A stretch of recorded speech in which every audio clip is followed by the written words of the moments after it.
basketball, as we mentioned, even Monday and Tuesday has begun. Grant McCaslin at Texas Tech will make his debut, former assistant on Scott Drew's staff, and, of course, had a great run at North Texas, too. Paul Catalina, Craig Smoak, I'm David Smoak, and we will start with basketball.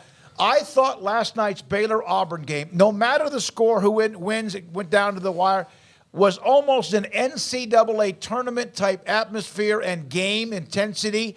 Both teams playing at times, of course, a little sloppy early, maybe forced by the opponent. But what a nice win to start the year for Scott Drew and Baylor. Yeah, they came back in the game. They were down. They had turned the ball over a ton in the first half. Sometimes in the past they've had teams that had a lot of talented players, but if they were down at halftime and didn't erase the deficit within the first 4 minutes or so, it was kind of over for them. And this team, against a really good Auburn team that's going to give a lot of people problems, just slowly, kept chopping the wood until they got there. Jacoby Walter is the absolute truth. That guy is unbelievable. He is going to be super fun to watch, but it's not just about him. They have another stud freshman. Appears that Yves Missy is even better than advertised, and he was a guy who reclassified, and he's young even for a freshman. He's not even supposed to be at Baylor until 2024. Looks like they've got something in Ray J. Dennis and Jaden Nunn. If those guys can kind of come under control a little bit, I was really impressed last night. Very impressive opening game, and at times I thought they just weren't going to have quite enough. Craig? Good win for Baylor to start off the season, and Sanford Pentagon's a cool location. I know there were some people kind of confused by where they were playing, but eventually caught on and realized, that's a pretty cool little neutral site game to play, and obviously Baylor's liked what they've seen there, and that's why they decided to go back, and, I'm sure that, might become a regular thing for them. They seem to enjoy playing, in cool spots like that, and, against a big opponent like Auburn, who's clearly going to be a top 25 type of team and a tournament type of team. They looked like they were in a little bit of trouble there early on, but they've got great depth at guard, and as you mentioned, Jacoby Walter is a freak show in the making, and a guy who Trey Young shouted out, on social media, and talked about his debut, about his young killer or whatever, however he phrased it. Jacoby Walter had a incredible debut, and there's a lot of people who, spent a lot of time. I saw this mentioned about, Keontae George and his draft prospects last year, and, maybe made it too much of a deal about how he would transition in the NBA and become a star.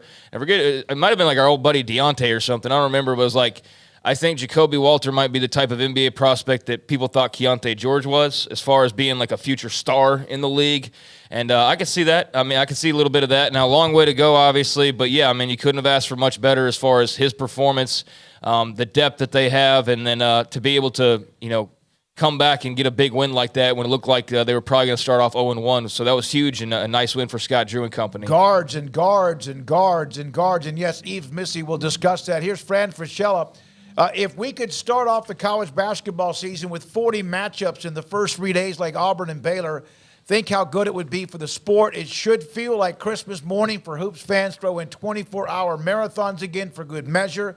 We do need something. Now, on top. I just wanted to comment on that tweet. Go ahead. No, he's totally right. College basketball, and I think Brett Yormark being a conference commissioner is going to help out with this because he's a basketball fanatic, and I think he will encourage these things. He will he'll push that a little bit in that. Look, there's no reason to not start. If college football is going to have big matchups in week one, why can't college basketball? I know everybody wants to build up and do that, but it's just one game, and no matter what happened. Did the game last night, other than having an L in the column, hurt Auburn at all? Not at all. Exactly. No. So, and that's what I said when I made a comment. I didn't say much during the game. I was just watching the game, entertained by the game. And I just said, man, I tell you what, no matter who would have won that game, to me it was just kind of an NCAA tournament type atmosphere. And I think it was. We cleaned some things up, of course, but very, very physical. Momentum swings, great emotions, atmosphere, the fans, teams, players, etc. Bruce Pearl and Scott Drew. Speaking of Jacoby Walter, This is from Kevin O'Connor. He is an NBA draft guru. He shines as a dynamic shot maker with silky hesitation, pull-ups, and sidesteps. More and more on what he has there. Walter's playmaking flashes suggest he could develop from an undersized wing into a more combo guard. Baylor received 2 upperclassmen transfers who could dominate on ball touches, but Walter can still carve out a role as a secondary creator, passionate defender, and 6'10" wingspan, great fundamentals. Now, Kevin O'Connor, had rated him as the #1 draft pick, a prospect, entering the season, and then he goes, he just does all of it, shot making, everything. He can hit from deep. He can also drive. He can play defense, as he mentioned. So that's from Kevin O'Connor on Jacoby Walter after and before even his first game. Now, Justin Ferguson, we've had him on the show to talk Auburn before. Auburn's Bruce Pearl, his last comment at the end of the presser last night following the loss to Baylor. I mean, it's a big game. It's a big game. I just didn't expect Baylor to go to the foul line 34 times. No, well, I mean, Auburn went to the foul line quite a bit too. I mean, they were calling a lot of fouls in the game.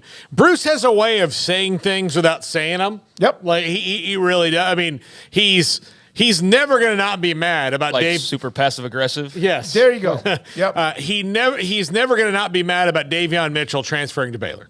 He's never not like he'll wake up in the middle of the night and probably like go to the bathroom and drink a glass of water and yell at the mirror because of it. Auburn was 17 of 25 at the line, by the way. It's not like it was 34 to like 10. In before the last push where Auburn had to foul, which threw that out, at one point they were both like Baylor and Auburn had the exact same. I think Auburn was 17 of 25 and Baylor was 17 of 24. So Auburn had at one point one more free throw than they did. In other words, man, they're really good. It was a great game, but you know, like you said, passive aggressive, Craig. There's no question. Yeah, it was, and there was a lot of fouls. And he's got a team. That's the way his team plays. Well, I mean, they had about the same number at halftime, and I don't get into these conversations normally, but it's just something that I noticed because I thought it was like a sour way to kind of wrap and put a bow on that game. Was to see that comment start to float around. But, you know, there's fan bases that they can't just lose a game and move on. There has to be like, oh, it's only because of this happened or whatever. Like I saw a comment about Scott Drew saying that, you know, Auburn had a nice home field advantage. And, like, people actually took that negatively. Like he was making a bad comment. Or it's just bizarre how people behave on social media sometimes. But it was like a 12-10 it's advantage at halftime. So nothing was kooky then, and then you look at the second half, and you end up with where did I just have that? 34, 35, and Auburn had 27 free throws. Yeah, but then how many of those were intentional free throws at the end of the game? Minutes, yeah, so when you take those into consideration, it was basically still even, and it was the fact that they were getting fouled and shooting free throws at the end of the game that pushed them to have the advantage that they did. So, you know, God forbid people look beyond, you know, or a little deeper, and that explains, you know, why there is the disparity there is, but that was not why they, you know, lost the game by any means. So, yeah, I didn't think that comment was necessary, but, hey, whatever. You know, great game and good win for Baylor, and, you know, if there is a quality loss, that was a quality loss for Auburn that they're not going to really be damaged by. Yeah, they're not in the top 25, but at the end of the year would be surprised if they don't make that run into the top 25. Baylor opened up the game as number 20.